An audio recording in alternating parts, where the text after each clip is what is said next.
Maddie, always great to see you. Congratulations on the win. Thank you. Much different conditions and result than the first round. What did it feel like for you? Definitely a lot cooler out there today. It was a little backwards that I spent more time on the court when it was very hot than today, but I digress. Very happy to kind of have a straightforward match after the other day. We can get to the heavy duty stuff in a sec, but just for the record, can you talk about that cool adornment thematic that you have on your sweater? Yeah, we got these really cool Nike cardigans this year, and we had all these different kind of patches that we could add, and I added this little teacup that has a little served hot tea bag hanging out of it. Very nice. Yeah, very, very London. 80% for serves. That's served hot. Yeah, exactly. Let me ask you this one. Stick with me here. If I'm on the highway and there are cars on the side of the road that have crashed, I may not get an accident myself, but I'm noticing them. Where am I going with this? A lot of upsets here. To what extent are you noticing all the chaos surrounding you as you navigate through this draw? Definitely. I mean, it's hard to not notice everything that's going on, but I did feel like I had my own near collision in the first round. So being able to avoid that without even just a fender bender, I feel like was a big win. I'm really going on your analogy. The metaphor. That's next level, Maddie. Thanks, so kind of avoiding that myself, I felt a little bit more comfortable out there today. That's good stuff. I love that. Thank you. Listen, you've made the quarterfinals a couple times here. You've won 3 tournaments on grass as well. How would you characterize your relationship with the surface? I really love grass. I always have. I would love to get around further here at Wimbledon. That's kind of my big goal, is to finally kind of make it past the quarterfinals.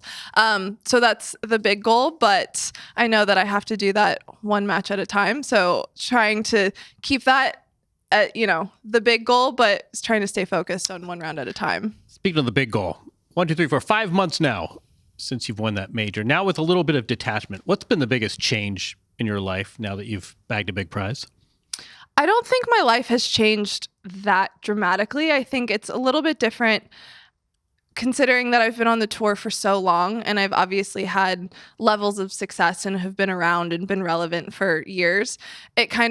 It's not like I went from someone who had never won a tournament to winning a slam. So it obviously is a huge accomplishment and something that I dreamed of forever. So being able to do it at this point of my career was a little bit of a surprise, a very happy surprise. But I feel like it's definitely a little bit different than the people who have done it earlier in their career.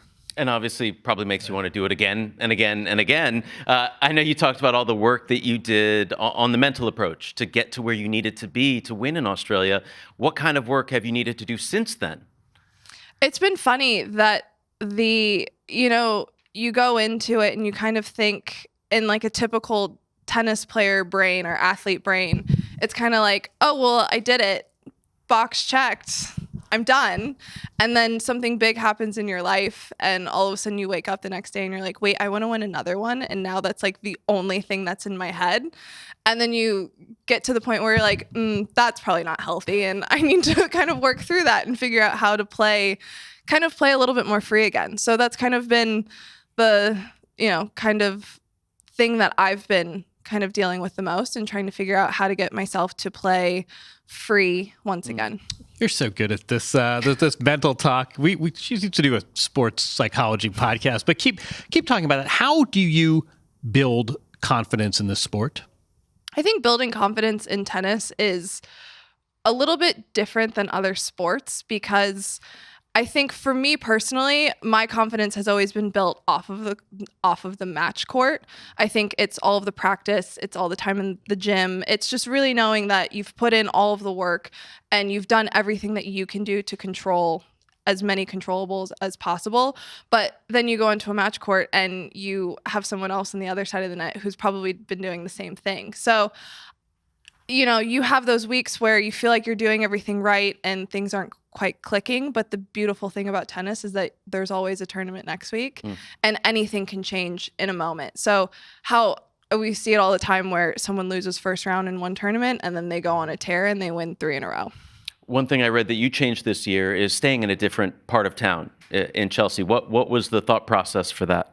Well, I actually got to play Queens. So I was finally able to see a different part of London. believe it or not, there are other parts of London than just Wimbledon. It's not just the Village. No, it's not just the town, Village, big which town. was a surprise to me. So we kind of got to actually explore a little bit. And, you know, I have some friends who live here. So getting to actually see where they live, again, it's not in the Village. So it's been fun. And I think I've really tried to kind of focus on having a life outside of tennis, which I think makes my life on the tennis court a lot better. Well, we love you being happy on and off the court, and continued success to you. Congratulations on the win today. Hope to see you again soon. Thank you.